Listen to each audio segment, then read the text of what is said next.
How you guys doing? All right, so the debate has been going around. We don't have a Popeyes, or at least we didn't. So we had to try it and see which one's better, the Popeyes chicken sandwich or the Chick-fil-A chicken sandwich. So we just tried it. What's the consensus? I think it's better. Oh, Blaine says better. What do you say, Madison? I actually like it, and I don't even like chicken sandwiches. So. Better than Chick-fil-A, though? Probably. Blythe, what do you think? Better than Chick-fil-A? I don't know. They taste the same. They taste the same? I didn't get one because I'm allergic to scrumps. It's pretty close. It's pretty good. I was really surprised, but I don't know. That's kind of a hard choice now. They're both good. I don't think it's better than Chick-fil-A. It's different. It just tastes different. It tastes fine, but It tastes pretty it good. can't beat my Chick-fil-A. Sorry. She said it has too many pickles. It tastes very pickly, which Well, it I like does have pickles. pickles It's in it. fine, but And they actually have them, and you don't have to get stabbed or fight or anything. So I say try it. okay. It tastes great. You can disagree on chicken sandwiches. It's fine. Marriage is not going to suffer for it. So I got to try the chicken sandwich too because we asked and they didn't cook it with the scrumps. So so we did that, and I agree with Mom. I think Chick-fil-A is better than that. Okay, peace out. Hey, so you just watched our video of us trying the Popeyes chicken sandwich together right before Christmas, and so I just kind of wanted to be vulnerable for a minute and just let you know that after that happened, Madison and Caleb actually decided that they wanted chicken sandwiches, so we went back through the line and sat there waiting on them. Madison actually accidentally got the spicy one, and I actually ended up really liking that one. But I thought that I heard something. I heard Herbie make some comment about, like being done or something about it, and I ended up kind of getting butthurt about it, to be honest. And it wasn't even something that he really said. So I just wanted to let you know that, we come on here, we do these podcasts, and listen, we have a great marriage. We love each other very much. We're best friends, kind of above everything else. But life is not perfect by any means. And there's going to be things that he says that rub me the wrong way, and things that I say that rub him the wrong way, things that I say and do to rub my kids the wrong way. And so I just kind of wanted to let you know that, those videos are fun and lighthearted, but we had to talk it out. He had to tell me he didn't say what I thought he said, and I had to just get over it. I could have chosen to let that ruin our weekend. We were getting to my parents' house. Madison's boyfriend was with us. I could have chosen to just been kind of a jerk and just kind of let that put a damper on our time for Christmas, but I didn't. And so, there's growth there, because there was a time, listen, I can do the silent treatment for days, you hear me? And there's a time I would have done that and let everybody around me be miserable just because I had heard something wrong. But thankfully, I feel like I've matured a little bit from that, and so we were able to talk it out, and whatever. It's fine now. It's done. So we're coming to you tonight from in front of one of Herbie's Christmas presents, which was a gas fire pit that he had asked for.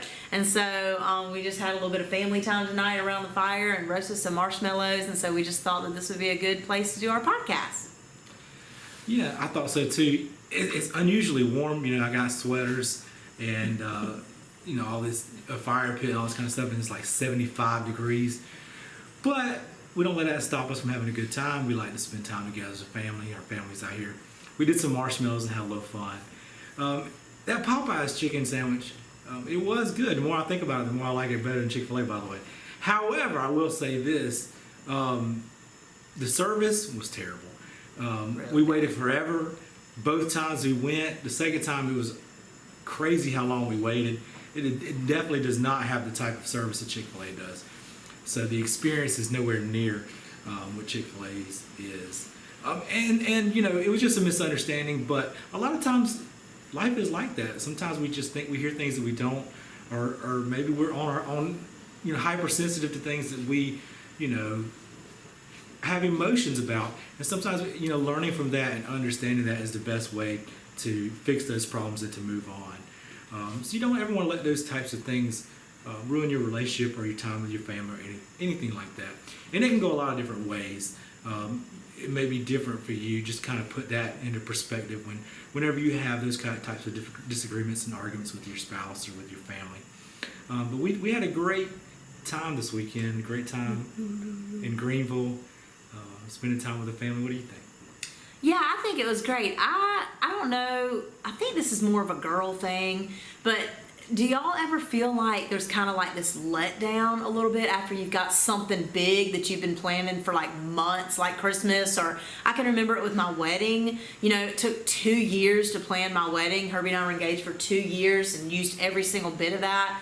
And then it was over within, and it was an amazing day. I mean, like it could not have gone any better. And I really, somebody had told me to take the time to really soak it in and like look around at all the family that had come, and I did all those things, and it was so great to get married, and I loved that day. But when we sat in the limo on our way to Charlotte to leave for our honeymoon, I just remember thinking, wow, all that planning, you know?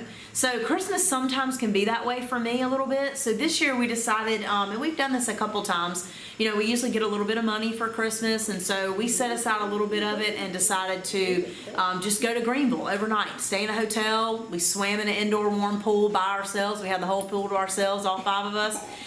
We let the kids use some of their Christmas money and went shopping at the mall, and we ate at Olive Garden where they wanted to eat, and just enjoyed just the 5 of us being together as a family to kind of prolong Christmas just a little bit for us and just give us a little bit more dedicated time while we were off work and all those kind of things. So do y'all do anything like that? Is there anything that you do to try to help stretch those holidays a little bit or try to get a little bit more out of them? You know, I think it's, you know, it's all about learning, you know, learning like we talked about before with love languages. It's also like that with your family too. We've just decided, you know, somewhere down the line that it's more important to us to make memories and to make the most of everything. So we kind of do that with everything. We probably are a little more over the top than most families, but you know, when it comes to birthdays and Christmas and stuff like that, it's not to say that we buy a lot of gifts, but we try to spend a lot of time together and make the most out of it.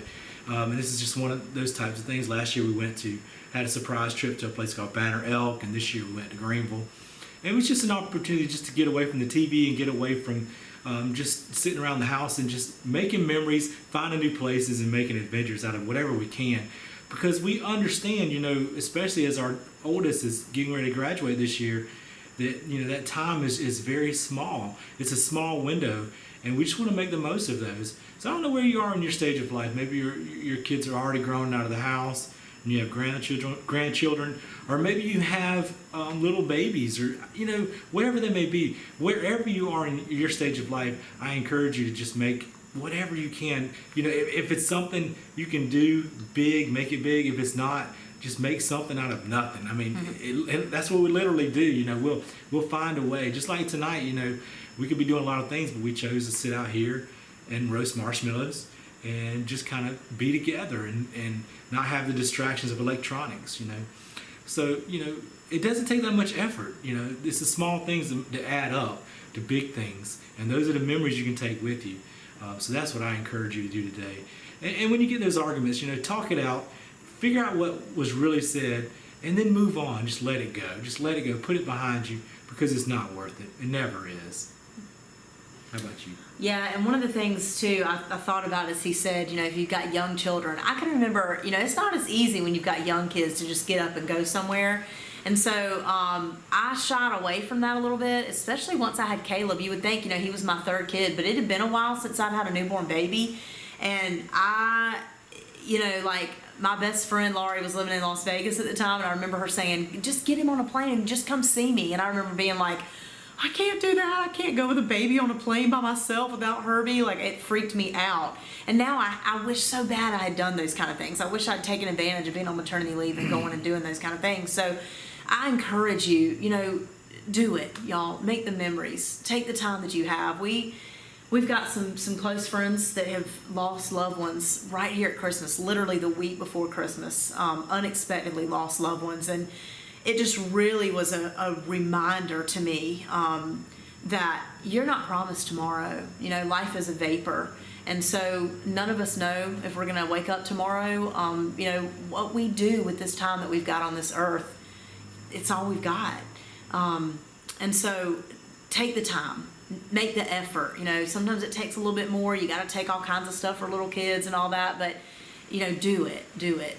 Wait till they go to bed or whatever it is, and make the effort to spend as much time with your family. This year I hugged a lot of my family a little bit tighter because I don't know what it's going to look like next year. You know, we ended 2019, as Herbie told the youth tonight, in a way that we really didn't think that we would. Some of these people aren't going into 2020 with their loved ones like they thought they would. So I just encourage you to just love the ones you have and love them deeply, and fix anything you need to fix. If there's any words that need to be said or any forgiveness that needs to be done, whatever it is, make that happen. All right, guys, I want to close with this. So the next podcast we do will be the one about New Year's resolutions. We spent a lot of time last year, you know, trying out different things, weight loss and things like that. And it's obviously the end of, you know, Thanksgiving and Christmas, and we've all probably put on a few pounds. We've eaten a lot of food. It's been great. But now it's time to shed those pounds. So on the next podcast, we're going to share some of our secrets with you and some of our journey and the real things, you know, because a lot of times people see pictures and they think one thing. We want to share the truth with you and encourage you. So we're going to close with that. You want to close this? It takes grace. It takes grace. It takes grace. See you next time.